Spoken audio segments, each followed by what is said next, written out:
Well, US finds India naturally a favored destination for investment because of multiple reasons. I would say the first and the foremost would be the the democratic structure that both of us have. Number one. Number two, English speaking, which is clearly the advantage. And number three, the bonds that we carry on culture, on freedom of expression, on freedom of religion is clearly an advantage that brings these two countries together. Well, yes and no. Legacy was that Singapore, the Netherlands, Mauritius, these were clearly the routing countries to India investment because of the tax issues. Really, that was the only objective. With reforms in India, with ease of doing business in India, with clearly a reduction in the tax rates in India, this is changing. And the way things are, India will become a hub for further expansion into Southeast Asian countries. Well, A, it could be for profit purposes, and B, it could be for non-profit purposes.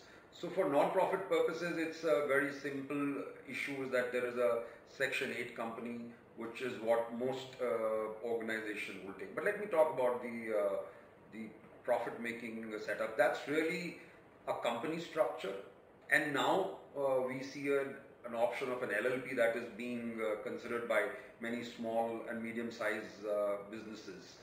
These are because there is a clarity of the law and a system of governance of the company which makes it favorable for these companies to offer these structures.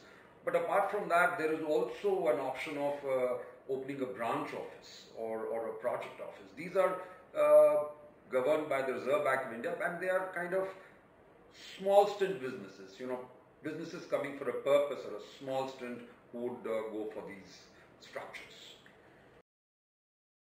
Well, the American businesses are very different in terms of the regulations, but let me tell you the few which really are a cause of concern on the American business to the American businesses. One, I would clearly say the tax. I'm not saying that the interpretation of tax, but the frequent changes in the tax. Don't forget that India is going through a stage of reforms where the laws are changing, the tax laws being one of them, and therefore it's a bit of a concern. Transfer pricing, for example, it's changing for the better, is improving, but yet there is a lot of litigation that we see on transfer pricing. Another recently introduced tax was the digital tax. Now, US largely invested into India on the digital side, on the IT side, finds this a cause of a concern because they were clearly not prepared for a tax like this. On the accounting side, I would say while India has converged to IFRS, US is the only country which still independently does its accounting on the US GAAP front.